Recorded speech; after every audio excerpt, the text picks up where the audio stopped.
Hello and Fakhar रागली to all of you. मैं हूँ फ़खर यूसुफ़ज़ई और आप देख रहे हैं डिबेट विद फ़खर। और आज की डिबेट में हम बात करेंगे 2024 ख़त्म हो चुका है और 2025 का आगाज़ होने वाला है।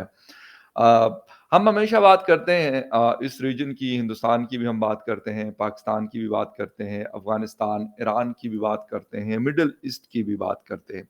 लेकिन आज हम कोशिश करेंगे कि हम थोड़ा-सा बात करें पाकिस्तान और हिंदुस्तान की, कि बहुत जगहों पे एग्ज़ाम्पल्स दी जाती हैं। पाकिस्तान में जी इंडियन इकोनॉमी ये हो गई तो उनकी डिप्लोमेसी वो हो गई, मतलब इस तरह की चीज़ें बहुत है, बहुत ज़्यादा बात होती है।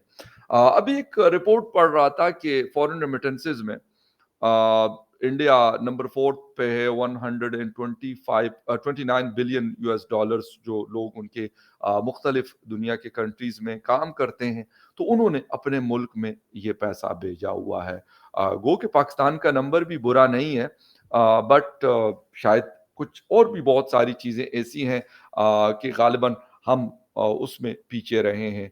क्या ऐसी कमज़ोरियाँ थी या वीकनेसेस थी जो 2024 में रहीं और 2025 में उसको ख़त्म किया जा सकता है, एलिमिनेट किया जा सकता है, इकोनॉमी बेहतर हो सकती है, सिक्योरिटी सिचुएशन बेहतर हो सकती है, दुनिया के साथ ताल्लुकात बेहतर हो सकते हैं।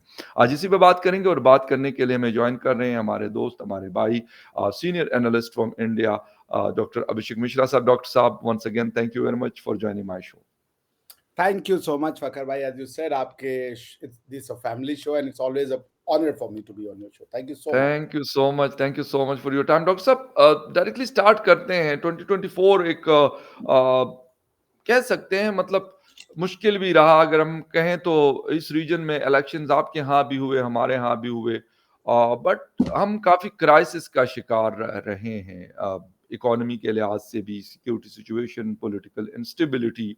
और फिर कोई कहता है जी खान साहब हमारे हैं, इमरान खान साहब के, हम अपने लोगों को बताएँगे कि वो पैसा ना भेजा करें, मतलब इस तरह की बातें चलती रही। सर थोड़ा-सा एक तो इस बात से आगाज़ करूँगा कि इंडिया इकोनॉमी बेहतर रही, अगर हम उसका थोड़ा-सा एनालिसिस करें तो ऑलमोस्ट बेहतर रही। कोई ठीक है, ups and down is a part of the game. लेकिन आप लोगों के फॉरेन रिज़र्व्स बहुत हाई हाई पे गए, बहुत टॉप पे गए। इसके साथ-साथ आपके रेमिटेंसेस गए। आप लोगों की डिफेंस एक्सपोर्ट्स बढ़ी बहुत ज़्यादा। बाकी जो एक्सपोर्ट्स है वो 1 ट्रिलियन की तरफ गामज़न है, 5 ट्रिलियन की तरफ इकोनॉमी है। सर थोड़ा-सा शॉर्ट इस पे बात करें, लेकिन इसके बाद फिर आते हैं पाकिस्तान को भी डिस्कस करते हैं कि यहाँ क्या ऐसी चीज़ें हम लोग कर रहे होते हैं, हमारी गवर्नमेंट से मेरा मकसद ये है, या हम अवाम पढ़े लिखे उस तरह नहीं है, जो हमें आजकल जो साइंस एंड टेक्नोलॉजी की एजुकेशन है वो, या क्या चीज़ें हैं जिसकी वजह से ये पीछे रह गए और वो लोग आगे बढ़ गए? यानी मैं हिंदुस्तान की बात कर रहा हूँ। थैंक यू फकर भाई वंस अगेन। और सबसे पहले तो आपको नावी कलमो मुबारक शाह तासो थैंक यू। थाओ ताशो आपको आओ भी हैप्पी तासो न्यू ईयर। कोर्नी तादा 2025 नावी कल मुबारकी वो। Thank you. बहुत डेरा डेरा मनन डेरा मेहरबानी। थैंक यू सो मच, धन्यवाद। अच्छा देखिए फ़खर भाई, जो आपने कहा ना कि 3 पॉइंट्स उठाए गए, हम उसको धीरे-धीरे देखेंगे। अब सबसे पहले जी, जी, रेमिटेंस की बात करें। जी। देखिए ग्लोबल रेमिटेंस जो है इसका मतलब ये दिखाता है कि how much trust people have in their society, in their government. लोग बाहर जाते हैं, मेहनत करते हैं और मेहनत करने के बाद वो पैसा अपना पेट काट के घर भेजते हैं। तो ये सिर्फ हमको इस पे प्राइड नहीं करना चाहिए कि हमारे पास इतना रेमिटेंस आ रहा है, बल्कि सरकारों की ज़िम्मेदारियाँ बढ़ जाती हैं, फ़खर भाई, कि इन पैसे का सही इस्तेमाल हो, ठीक है ना? चाहे भारत हो, चाहे पाकिस्तानी हो, चाहे फिलिपिनो हो, चाहे कोई भी हो, जब वो मैं विदेश में रहा हूँ, लाइफ़ उतनी आसान नहीं होती। दुनिया को भले लगे कि वो अमेरिका में रहते हैं, वो जर्मनी में रहते हैं, मगर लाइफ़ बड़ी डिफ़िकल्ट होती है। उसके बाद भी आदमी अपना पेट काटता है और पैसे बाहर भेजता है, घर भेजता है। तो उस हिसाब से उन पैसों पे सरकारों को ध्यान रखना चाहिए कि एक-एक पैसा सही पर्पज़ के लिए यूज़ हो। उन फैमिलीज़ का जो कंट्रीब्यूशन है उसको उनकी जो जो दशा है वो इम्प्रूव की जाए लिविंग स्टैंडर्ड के हिसाब से। भारत आज की डेट में 14.3% है ग्लोबल रेमिटेंस का। जो कि उसको चौथा बनाती है। थर्ड स्पॉट पे आपका चाइना है, और उसके बाद और भी कंट्रियाँ हैं। बेसिकली ये वर्ल्ड बैंक की रिपोर्ट है, और जैसा कि मैंने न्यूज़पेपर में पढ़ा, उस हिसाब से ये है। तो इंडिया का 14.3 वर्ल्ड रेमिटेंस में, इसका मतलब है कि Indians are really working hard. काफ़ी पैसा भेज रहे हैं वो, क्योंकि जो इमिग्रेशन है भारत की आज की डेट में बाहर के देशों में जो हो रही है, वो क्वालिटी इमिग्रेशन हो रही है। वो अच्छे जैसे सॉफ्टवेयर्स में या दूसरे कामों में जाते हैं। हालाँकि अभी भी जो भारत का रेमिटेंस आता है वो मेजॉरिटी आता है आपका वहाँ से, मिडल ईस्ट से। तो इसलिए उसमें जो फिजिकल लेबर है उसका भी बहुत बड़ा कंट्रीब्यूशन रहता है। हैविंग सेड दैट, मगर लोग अपने परिवारों से जुड़े हुए हैं, ये दिखाता है कितना उनका ट्रस्ट है अपने देश में, कि पैसा कहीं भी कमाएं, उनके दिमाग में रहता है कि अपने जीवन के शाम में जब थोड़ा हड्डियों की ताकत कमजोर हो जाएगी तो चलेंगे और वहीं कहीं बैठ करके अपना समय बिताएंगे। तो it's a good news for Pakistan also. I think कि अच्छी चीज है उनके लिए भी, क्योंकि देखिए कोई भी वो अपने घर से दूर जाता है और मेहनत करता है फखर भाई, तो उसकी मेहनत का हमें रिस्पेक्ट करना चाहिए। तो मैं पाकिस्तान के लिए भी कोई बुरा नहीं चाहूँगा, मैं पाकिस्तान के लिए भी चाहूँगा कि वो ऐसे ही तरक्की करते रहें और प्रोग्रेसिव बातें करें, और ये जो हुँ, पुरानी जो सोच है, उससे बाहर निकलें और इकोनॉमी में डेवलपमेंट रखें, साइंस में रखें। जैसे आज एक बहुत बड़ी डेवलपमेंट हुई है स्पेसएक्स के जो इंडिया ने भेजा है, आपको पता ही होगा कि इसरो ने डॉकिंग को अटेम्प्ट किया है स्पेस में। It's a big big achievement. आप हुँ। सोचिए, एक सैटेलाइट, 2 सैटेलाइट यहाँ से भेजी जाएँ, वो स्पेस में आपके पास यहाँ से कंट्रोल हो कि आप उनको फिट कर दें, जैसे वो एक बोगी दूसरे बोगी से नहीं लगती है हाँ, ट्रेन हाँ, में। हाँ, बिल्कुल। तो आप ये अगर इंडिया ने अचीव किया, इसका मतलब है कि अब हमारा अपना स्पेस स्टेशन होगा। अभी जो आईएसएस है उसमें अमेरिका, रशिया, जापान, चाइना के लोग हैं, और चाइना भी अपना स्पेस स्टेशन बना रहा है। तो यहाँ पे हमें बात करनी चाहिए ना। हुँ। तो हम तो ये कह रहे हैं कि जो और हमारा जब टैक्स का पैसा, लोग ये कई बार कहते हैं कि भारत तो गरीब देश है और वो इन चीजों में क्यों पैसा खर्च करता है, स्पेस में इसकी जगह गरीबी उन्मूलन करें। ये वो बोलते हैं हमको जो हमें गरीब बना के गए हैं। बाय द वे, दुनिया का सबसे रिचेस्ट कंट्री हुआ करते थे, गरीब वो बना के गए, हमें शिक्षा भी देते। लेकिन एज अ टैक्स पेयर मैं बहुत ज्यादा टैक्स पे करता हूँ, और जब मैं अपना मतलब हर वीक, हर महीने हम करीबन 35,000 रुपए टैक्स पे करने वाले लोग हैं।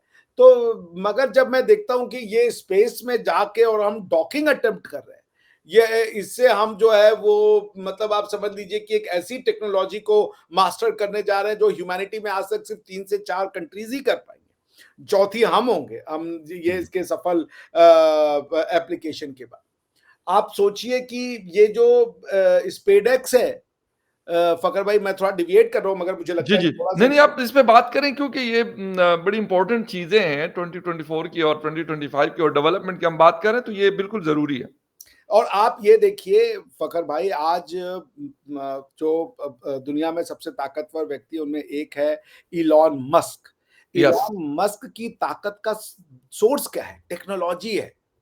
वो आदमी स्पेसएक्स करके, अभी उन्होंने देखा, आपने देखा था कि वो चूंकि ये जो डॉकिंग भेजी गई है और इलॉन मस्क का जो उन्होंने यूज्ड सैटेलाइट को के बूस्टर को वापस से पकड़ करके और अपना कॉस्ट सैटेलाइट पे कम करने की जो टेक्नोलॉजी का शोकेस किया था, उसी तरीके से इंडिया ने भी ये शोकेस किया कि कैसे हम टेक्नोलॉजी को कॉस्ट इफेक्टिव बना सकते हैं और हम दुनिया की जो है ग्रोथ में कंट्रीब्यूट कर सकते हैं by by leaps and bound. आप ये देखिए कि इंडिया में पिछले 10 सालों में फकर भाई, एक 10 साल पहले भारत में एक या दो प्राइवेट कंपनियां थी जो कि स्पेस एक्सप्लोरेशन का काम करती थी। आज उनकी संख्या 240 के आसपास है।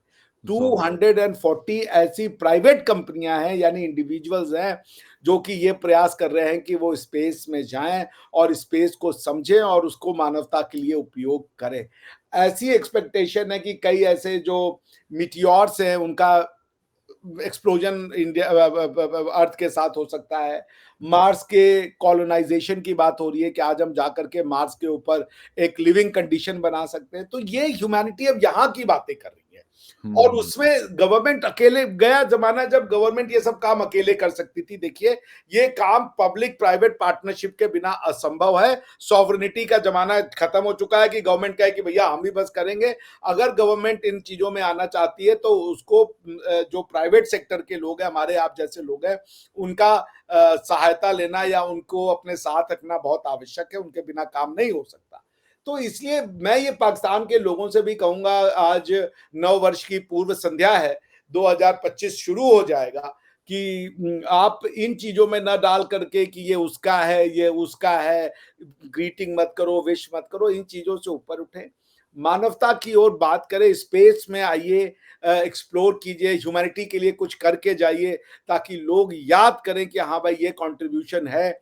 जैसे आज इंडिया ने अगर चंद्रयान 1 और 2 भेजा, तो उससे हुँ, अब जब भी चंद्रमा पे पानी की बात आती है तो नाम आता है, इंडिया ने चंद्रमा पे पानी ढूंढने का काम किया। जब भी साउथ पोल का बात आएगा बिल्कुल। चंद्रमा के, ये बात हमेशा याद रखी जाएगी कि अगर साउथ पोल पे चंद्रमा के कोई देश सबसे पहले पहुंचा तो उसका नाम भारतवर्ष था। हालांकि ये बड़े दुख की बात है कि चंद्रमा हमसे मेरे ख्याल से हर साल 1.5 इंच दूर होते जा रहा है। मैंने ये भी कहीं पढ़ा। मैं बड़ा दुख हुआ कि बताइए, हम साउथ पोल पे पहुंच गया, वो हमसे दूर जा रहे हैं चंद्रमा। कभी गायब हो गया 100-150 साल में, फिर पता ही नहीं चलेगा कि लोग याद भी नहीं रखेंगे। सो वो भी एक वो है। अगर मैं आपको एक और बात बताऊं, साइंस से मैं जी, जी। पढ़ रहा था फकर भाई, कि चाइना ने इतना बड़ा डैम बनाया है कि उससे जो हाँ। अर्थ की स्पिनिंग है वो स्लो हो गई है। आप बताएं, अर्थ की जो रोटेशनल बिल्कुल, स्पीड एग्ज़ैक्टली। है, इतना जबरदस्त कंस्ट्रक्शन बना दिया कि वो स्लो कर दी उन्होंने। आप सोचिए कहां जा रही है साइंस एंड टेक्नोलॉजी, और हम जो ह्यूमैनिटीज को क्या क्या कंट्रीब्यूट कर सकते हैं, प्रोवाइडेड कि हम अपने अंदर की छुपी इन प्रतिभाओं को बाहर निकालें। और देखिए, मैं नहीं मानता कि प्रतिभा किसी बाउंड्री की मोहताज है, कि प्रतिभा सिर्फ भारत में पाई जाएगी या अमेरिका में पाई जाएगी या जर्मनी में। मैं ऐसा नहीं मानता। प्रतिभा कहीं भी हो सकती है। वो भारतवर्ष से लेके, युगांडा से लेके, पाकिस्तान से लेके, अफगानिस्तान से लेके, कोई कहीं भी प्रतिभाशाली हो सकता है। ठीक है ना? हमारी ये आवश्यकता होनी चाहिए, या हमारा ये अटेम्प्ट होना चाहिए कि ऐसी प्रतिभाओं को हम इनकरेज करें, उनको समाज में उचित स्थान दिलाएं, और उनकी जो प्रतिभा है उसका हम उपयोग कर सकें। हुँ, आज साइंस एंड टेक्नोलॉजी फ्यूचर है, समझ रहे हैं ना? और इसमें अब हम आप पीछे नहीं रह सकते। तो मैं आपके देश में, पाकिस्तान जो कि हमारा पार्ट था, तो मैं यही कहूंगा कि 2025 में आइए, आप भी साइंस को एक्सप्लोर कीजिए, हम भी साइंस को एक्सप्लोर करें, और अलग अलग नहीं कीजिए, लेट्स डू इट टुगेदर। मगर उसके लिए पहले वैसा आपको बनना पड़ेगा, तब जाकर के इतनी बड़ी चीजें होती हैं। So we can do it together. जैसे इंडिया और अमेरिका ने साइन किया हुआ है, हुँ, इंडिया और रशिया ने साइन किया है। Every we are doing so much, so many things, collaboration, so yeah many collaborative efforts are taking place. Pakistan कहीं है ही नहीं उसमें। ये मैटर हुँ, ऑफ कंसर्न है पाकिस्तान के लिए, उनकी यूथ के लिए, उनके भविष्य के लिए, कि दुनिया 50 साल बाद बात कर रही होगी कि हमारा तो कॉलोनी मार्स में है, हमारी कॉलोनी यहाँ है। Pakistan will be nowhere in the picture. हुँ। तो ये एक समय है कि एक आह्वान देता हूं 2025 में, ज़हनियत खोलें, साइंस, टेक्नोलॉजी इनको सीखें, और मानवता को, इंसानियत को जो है हेल्प करें, उसकी कॉज़ को फ़रोग़ दें। जी। अच्छा डॉक्टर साहब, बात हम कर रहे हैं कि साइंस एंड टेक्नोलॉजीज़ की और इकोनॉमी की, सारी चीज़ें आपस में जुड़ी हुई है। यकीनन साइंस एंड टेक्नोलॉजी का इस्तेमाल करके दुनिया ने तरक्की की, अपनी इकोनॉमीज़ को बेहतर किया, उसमें अमेरिका की एग्ज़ाम्पल है, वेस्ट की एग्ज़ाम्पल है, चाइना और हिंदुस्तान की एग्ज़ाम्पल बिल्कुल है, हम दे सकते हैं और हमें देनी चाहिए, सिंगापुर की एग्ज़ाम्पल है। सिर्फ अ, आईटी की बड़ी एग्ज़ाम्पल्स दी जाती है पाकिस्तान में जी, इंडियन आईटी से जी 200 250 अरब डॉलर्स जो है वो सालाना कमाते हैं। हमारे यहाँ 2024 अनफॉर्च्यूनेटली इससे पहले इंटरनेट एक बेहतर पोज़ीशन में हुआ करता था। मैं बिल्कुल इस बात को हमेशा अपने शोज़ में कहता हूँ कि मतलब आप रोड पे ट्रैवल कर रहे हैं कहीं पे भी पाकिस्तान के किसी कोने में भी तो एक बेहतर इंफ्रास्ट्रक्चर मिल रहा था हमें इंटरनेट के हवाले से। लेकिन अब किसी से भी बात करें, इस्लामाबाद में बैठकर बात करें, लाहौर में करें, कराची में करें, क्वेटा में करें, तुर्बत गवादर में करें, पेशावर मर्दान में करें, लकीमरत डीई खान में करें, सब जगहों पे आपको यही गिला मिलेगा कि यार पता नहीं इन्होंने इंटरनेट का क्या गला दबाया हुआ है। अच्छा, तो ऐसी चीज़ों में यानी क्या हम चाहते हैं या मतलब हम तो चाहते हैं कि हम तरक्की करें ना, हमें तो पता है कि हमें 5G मिले, अच्छा इंटरनेट मिले, लोग काम करें, तेज़ी से हम आगे बढ़ें। लोग अपनी रोज़ी-रोटी कमाएँ। लेकिन जो हमारे ऊपर बैठे हुए हैं, हमारी हुकूमतों की मैं बात कर रहा हूँ, सर क्या मतलब ये सोच हो सकती है इस मतलब डिजिटल एरा के अंदर रहते हुए कि वो ऐसी हरकतें कर देखिए और मैं तो ऐसी कोई चीज़ सोची जाती है कि यार इंटरनेट को ज़रा कम कर लो, ये कर लो, वो कर लो, क्योंकि ज़रा हमारी आवाम को पता तो चले ना। नहीं मुझे नहीं लगता कि क्योंकि कैसे आप कम स्लो करेंगे। देखिए एक दुनिया की जो अगर हम देखें ग्रोथ, पहले हुआ था लेबर इंटेंसिव इकोनॉमी होती थी, मजबूत आदमी घंटा मतलब दिन भर मेहनत कर रहा है। जी, उसके बाद धीरे-धीरे इंडस्ट्रियलाइज़ेशन हुआ, इंडस्ट्रियलाइज़ेशन 1.0 आज हम इंडस्ट्रियलाइज़ेशन 5.0 की बात कर रहे हैं। ये दुनिया नॉलेज की दुनिया है। ये ज यहाँ पे आज इकोनॉमी आप अगर ना जैसे फ़खर भाई, आप किसी एक मज़दूर को देखिए वो सारा दिन काम करेगा, वो ₹300 ₹400 ₹1000 कमाएगा। हाँ, लेकिन बिल्कुल, वही आप अगर कंप्यूटर के सामने बैठ के काम करते हैं तो आप 1 घंटे का $1000 कमा रहे हो। बिल्कुल होता है। तो दुनि जो जो एक शिफ्टिंग आइडिया ऑफ इकोनॉमी है उसने फिजिकल लेबर की जो कन्वर्जन थी वेल्थ में उसको ज़ीरो कर दिया है ऑलमोस्ट। आज आप फिजिकल जो बिल्कुल, दम के बदौलत आप पैसे नहीं कमा सकते। आज आप वेल्थ दिमाग से कमाते हो। ठीक है ना? There was a time then when wealth was directly proportional to your physical effort कि भाई खेतों में मेहनत कर रहा है, मज़दूरी कर रहा है और ये देखो ये पैसे कमा रहा है। आज आप अगर खेतों में अगर आप 24-24 घंटा लगे लोग आपको कहेंगे मूर्ख है यार ये तो ट्रैक्टर का क्यों नहीं यूज़ कर रहा है? ऐसी-ऐसी मशीनें आ गई हैं बिल्कुल, आज। बिल्कुल ऐसा ही है। तो पॉइंट ये है कि आज का ये जो दुनिया है ये knowledge word based world order है। यहाँ नॉलेज रूल करेगा, यहाँ विज़डम रूल करेगा और अगर एग्ज़ैक्टली, आपको नॉलेज बेस्ड वर्ल्ड ऑर्डर बनाना है, तो आप बिना टेक्नोलॉजी के कैसे करेंगे? आज अगर आप कह रहे हो कि हमें आईटी का एक्सपोर्ट करना है और यस, वो अपने क्लाइंट से नहीं बात कर रहा है। आज की डेट में तो यूनिवर्सिटियाँ ऑलमोस्ट शिफ्ट हो गई हैं ऑनलाइन क्लासेस पे। एग्ज़ैक्टली, तो आप इंटरनेट इज इकोनॉमी भैया। आप देख ले ये ट्विटर को ये $40 बिलियन में बिका। इसमें लोग करते क्या मुझे तो यही नहीं समझ में आ रहा है। जी, ट्विटर पे आप अपनी बात लिखते हो हम अपनी बात करते हैं उसकी वैल्यूएशन है $40 बिलियन या $44 बिलियन। मैं परेशान हो गया कि बिल्कुल भैया ऐसा ही है। इसमें हो क्या रहा है। आप सोच रहे हैं मतलब आप आपके पास कितनी जमीन होगी जो आप $44 बिलियन का प्रॉपर्टी खरीद कर लेंगे। आप नहीं, पूरा पाकिस्तान का आधा जमीन भी कर लेंगे तो $44 बिलियन नहीं होगा भाई। बहुत अमाउंट है बड़ी, बड़ी और अमाउंट है। ये प्रॉपर्टी कहीं एग्जिस्ट नहीं करती। नहीं करती, हवा में है, हवा में है ये। साली हवा में भी नहीं है बंद में। हवा में भी नहीं है। तो ये बिल्कुल ऐसे ही हवा में भी नहीं है। ये $44 बिलियन है एक ट्विटर से। और वो गवर्नमेंट की गवर्नमेंट है वो हुँ, गवर्नमेंट की गवर्नमेंट है वो भैया। वो आपके छोटे मोटे स्टेट्स के हेड ऑफ स्टेट को बैन कर देते हैं वो। आप सोचिए दुनिया यहां है। आज इंस्टाग्राम है पैसा। आज गूगल गूगल क्या कर रहा है भाई। दुनिया की सबसे रिचेस्ट कंपनी गूगल है। वो करती क्या है मुझे तो आज तक ये समझ में नहीं आ रहा है। गूगल का काम है कि हम आप जो डाल रहे हैं सर्च कर रहे हैं उसके आधार पे वो कई ट्रिलियन डॉलर की कंपनी बने बैठी है। बताइए यस, इसका कोई फिजिकल वैल्यू है। ये जो सर्च भी कर रहा है वो फिजिकली अवेलेबल नहीं है भाई। अब आप कह नहीं, रहे हैं कि आप इसको कंपेयर करेंगे ये लेबर बेस्ड इकोनॉमी से। ओ भाई लेबर में पैसा ही नहीं है। लेबर जो है वो जो आज फिजिकल मेहनत कर रहा है वो गरीब है वो गुरबा है वो उसका और कोई यूटिलाइजेशन नहीं है सोसाइटी में।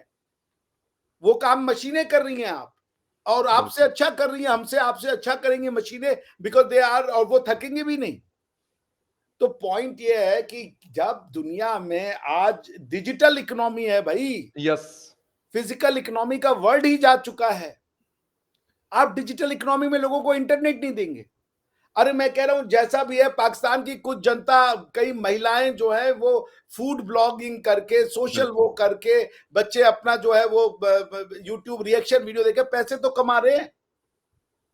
आप ये सोचिए ये पैसा यूट्यूब कैसे दे रहा होगा। तो पॉइंट ये कि जब तक ये सेंस नहीं आएगा कि there is a paradigm shift. Paradigm का मतलब होता है रियलिटी। रियलिटी चेंज हो चुकी है। पर हुँ, यदि जिद है कि हम अपनी रियलिटी चेंज नहीं होने देंगे और उस रियलिटी को चेंज करने के लिए कोई हमारे पास अगर बात करेगा तो उसके मुंह पे हम न्यूक्लियर वेपन मार देंगे। तो फिर दुनिया डर के रहेगी। वरना मैं कह रहा हूं कि ये आप ऐसी धरती पे रहते हैं जहां दुनिया की ओल्डेस्ट यूनिवर्सिटी है, तक्षशिला। आप यस। ऐसी धरती पे रहते हैं जहां दुनिया का ओल्डेस्ट सिविलाइजेशन है, लोगों को आर्किटेक्चर पता था। आज उस देश की हालत ये है कि वो डिजिटल इकोनॉमी या कोई इकोनॉमी में नहीं है, वो क्रैश कर चुकी है। जिस जिस भाई आप ही के लोगों ने बनाया होगा ना, अगर आपको मोहनजोदाड़ो में मिल रहा है तो कोई यूपी बिहार का तो नहीं जा गया होगा वहां पे वो बनाने के लिए, मोहनजोदाड़ो वाले नहीं बनाया होगा ना। तो वो उस समय शहर बनाने की क्षमता रख रहे थे, आज आपसे शहर नहीं मैनेज हो रहे। आज वो उस समय इकोनॉमी चला रहे थे, वो मेसोपोटामिया में इधर इधर जाके बिजनेसेस कर रहे थे। आज आपसे इकोनॉमी नहीं हो रही है, आप डिपेंडेंट हो के मैं $500 मिलियन दे दो, मैं $400 मिलियन दे दो। क्या कर रहे हैं साहब? व्हाट इज इट दैट कि मैं ये कह रहा हूं, देखिए मैं इसमें ना आपके हुक्मरान को गलती नहीं देता, मैं गलती देता हूं आपके प्रोफेसर्स को। कोई थिंकर ही नहीं पैदा हो रहा है जो एक ढंग की किताब लिख के लोगों को पढ़ाए, भाई पढ़ लो इसको। भाई दुनिया में लोगों के सोच को बदलने का काम सरकारों ने कभी नहीं किया। सरकार तो लोगों के या तो डरा के काम करती है और या तो लोगों के हिसाब से काम करती है। भाई डेमोक्रेसी क्या है? विल ऑफ द पीपुल है ना। जब आपने लोगों के विल को ही जो है वो यरगमाल बना रखा है, उनको सोचने और समझने की आपने तमीज ही नहीं दी कभी, तो वो क्या डेमोक्रेसी का आप रिप्रेजेंटेशन करेंगे या किसको वो रिफ्लेक्ट करेंगे? Pakistan need philosophers and professors जो लिखें और पढ़ें और वो किताबें पॉपुलर हों, वो थॉट प्रोसेस पॉपुलर करवाई जाए, लोगों को समझाया जाए कि भाई there is a reality shift, there is a paradigm shift. आप जिस पैराडाइम में ले रहे हो दुनिया उसमें अब नहीं रहती। ये फिजिकल इकोनॉमी नहीं रह गई, ये डिजिटल इकोनॉमी है। आने वाले समय में किसान और मजदूर को, बल्कि लोगों को बैठ के पैसा मिलेगा। ये जो इकोनॉमी हम जिधर जा रहे हैं, ह्यूमन लेबर की वैल्यू जीरो हो चुकी होगी। आज ह्यूमन लेबर की वैल्यू नहीं होती। पहले होता था 8 घंटा काम करो, जब आईएलओ ओलो बनते थे तो घंटे के हिसाब से कहा गया था कि भाई 8 घंटे का काम करो। आज तो वो कहते हैं भैया वर्क फ्रॉम होम कर लो, तुमको जहां से भी काम करना है काम कर लो। एआई आ रहा है, मशीन लर्निंग आ रही है, मशीन खुद आपका काम कर दिया करेंगे। भाई जिन कामों के लिए हम आज हम और आप परेशान हो रहे हैं, वो काम मशीन किया करेंगे। तो पॉइंट है कि आप उधर जा रहे हो या नहीं जा रहे हो, या आप एक समय ऐसा आएगा कि एआई को देख करके आपको ओ हो भाई ये तो कोई चमत्कार हो गया, बड़ी गजब चीज है भाई। ये ऐसी चीज है, दुनिया मूव कर चुकी है और आपको भी आज और कल मूव करना पड़ेगा। आप लोगों को यदि टेक्नोलॉजी से डिवाइड करते हो तो आप उनके राइट टू लाइफ को डिवाइड कर रहे हो। क्यों? क्योंकि आज टेक्नोलॉजी से वो बैठ करके, भले अगर पाकिस्तान में अच्छी यूनिवर्सिटी नहीं है, वो आज एमआईटी की क्लासेस अवेलेबल है ऑनलाइन, आईआईटी की क्लासेस अवेलेबल है ऑनलाइन। वो दुनिया भर से पढ़ सकता है, वो दुनिया भर से सीख सकता है। मगर आप ये चाह रहे हो कि वो ना पढ़े, वो इंटरनेट स्लो कर दो और इससे जो है वो हम क्या इंटरेस्ट बचेगा या क्या आप सेव करना चाहते हो? मुझे तो नहीं पता भाई। पाकिस्तान में ऐसी कौन सी सोने और चांदी की वो राज चल रहा है कि दुनिया को पता चल गया तो भाई ये बड़ा हो जाएगा, या कोई और कुछ आ गया तो ये हम सोना लूज कर देंगे। ऐसा तो मेरे ख्याल से, तो आप मुझे ठीक करें, आई डोंट थिंक ऐसा कुछ हो रहा है। Let the youth connect. Youth ही आपको रिवॉल्व कराएंगे ना, यूथ ही आपको बताएंगे ना। Let the youth connect, let them learn from the world. और आज तो सब कर रहे हैं। अभी आप ही बता रहे थे कि हमारे जयशंकर साहब वहां हैं कतर में। जी, बिल्कुल।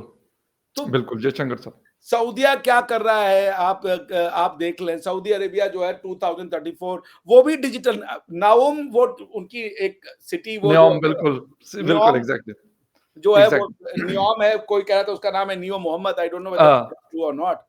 तो बट दैट्स व्हाट नियोम उसको दिया गया है नाम। एग्ज़ैक्टली। तो that means it's a progressive thought. पूरी पूरे के पूरे रेगिस्तान में एक सिटी बसा रहे हैं पैरेलल।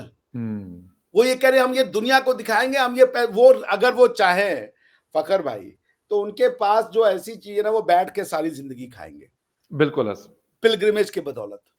और यस, उतनी पॉपुलेशन भी नहीं है उनकी, ठीक बिल्कुल। है ना। पिलग्रिमेज के बदौलत वो आराम से खा लेंगे और वो क्वालिटी मंगवाएंगे। उनको जरूरत भी नहीं है जैसे आपसे कह रहे भैया अपने ये भिखारी ले जाओ, हाँ, बिल्कुल, ठीक है ना।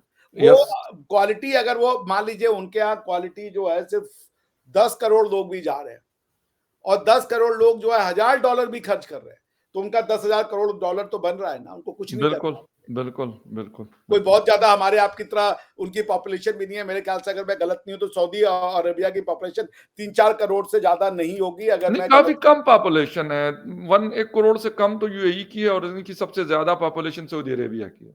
3.69 साढ़े 3 करोड़ है। साढ़े 3 करोड़, कुछ भी नहीं। कितना पैसा चाहिए उनको? पाकिस्तान के 3 गुना बड़ा मुल्क है। अब जो उनके बताइए। पास लैंड है that is 3 time of Pakistan और पॉपुलेशन देख ले तो वो पाकिस्तान से 7 या 8 टाइम कम है। तो वो देखिए वो कहाँ ले जा रहे हैं। मैं बिल्कुल। इसीलिए बहुत बड़ा फैन हूँ मोहम्मद बिन सलमान साहब का। वो अपनी देश को, वो बंदे को पता है कि 40 साल बाद मुझे एग्ज़ैक्टली, कहाँ खड़ा कर देना है इसको। एब्सोल्यूटली वो ऐसी सिटी प्लानिंग, इकोनॉमी, और वो सिर्फ अपना ही नहीं देख रहे हैं। The man is not just an Arabic leader, that man is a leader of humanity. Yes, Mohammed bin exactly, Salman मानवता के लिए नेतृत्व दे रहे हैं, और ये आवश्यक है, और खासकर आप जैसे देशों का, कि वो मोहम्मद बिन सलमान साहब का हाथ पकड़ें। उनको भी हैंड होल्डिंग की जरूरत होगी, क्योंकि जो वो काम कर रहे हैं वो बड़ा टफ काम है, इतना आसान एग्ज़ैक्टली। नहीं है। बट मेरी 9 वर्ष पे उनको पूरी शुभकामनाएं हैं कि ईश्वर करे, अल्लाह करे कि वो अपने इस विजन में सक्सेसफुल। बिल्कुल ऐसा ही है और मेरे ख़्याल में 2024 तो ख़त्म होने बस तकरीबन हो गया है और 2025 शुरू हो रहा है। लेकिन बहुत सारी चीज़ें ऐसी हैं जो हमने अनफॉर्च्यूनेटली नहीं की, बाकी दुनिया ने की। वो हम हिंदुस्तान की बात करें, हम वो बांग्लादेश की बात करें, अफ़गानिस्तान की बात करें, मिडल ईस्ट की बात करें, अमेरिका वेस्ट की बात करें, तो कुछ न कुछ उन्होंने ऐसा किया जो अनफॉर्च्यूनेटली हम इन्हीं दंगे फ़सादों में लगे रहे कि इमरान खान जेल में रहे और शहबाज शरीफ साहब जो हैं वो प्राइम मिनिस्टर रहे और कोई इस किस्म की कहानियाँ जो अनफॉर्च्यूनेटली हमें मज़ीद पीछे की तरफ धकेल रही है और इन्हीं चीज़ों हम 2020 जो नया साल है, हम इसी के साथ हो देखते हैं क्योंकि शायद कोई तब्दीलियाँ आए 2025 में, लेकिन जब बेसिक तब्दीलियाँ ना हो तो ऊपर-ऊपर से तब्दीलियों का कोई फ़ायदा नहीं होता। अवाम को उसका कोई रिवॉर्ड नहीं मिलता, कोई बेनिफिट नहीं मिलता और वो इसी तरीके से उनकी ज़िंदगियाँ गुज़र रही होती। कभी इंटरनेट बंद कर दो, कभी गैस बंद कर दो कभी पानी का मसला तो मतलब द थिंग इज़ कि कोई सीरियसनेस नहीं है। शायद ये एक वजह है जिसकी वजह से ये प्रॉब्लम्स आ रही हैं। बाकी दुनिया में भी मसले-मसाइल होते होंगे लेकिन उसको वो ओवरकम कर चुके हैं। हम नहीं कर पा रहे या नहीं कर रहे, तो इसमें ना सऊदी अरेबिया का कसूर है, ना हिंदुस्तान का कसूर है, ना अमेरिका और यूरोप का कसूर है तो हमारे अपने लीडर्स का है। खैर thank you very much doctor साहब बहुत शुक्रिया आपके टाइम का। आपको और हमारे सब देखने वालों को हम कहेंगे हैप्पी न्यू ईयर और सिलसिला हमारा जो है वो जारी रहेगा। आपके साथ मुलाकात 2023 में भी रही, 24 में भी रही और आई होप सो कि 2025 में भी मुलाकात होती रहेगी। Thank you very much for watching. मिलते हैं किसी और शो में, तब तक के लिए take care and bye. Bye, शबा खैर। थैंक यू सर, बहुत शुक्रिया। Thank you very much doctor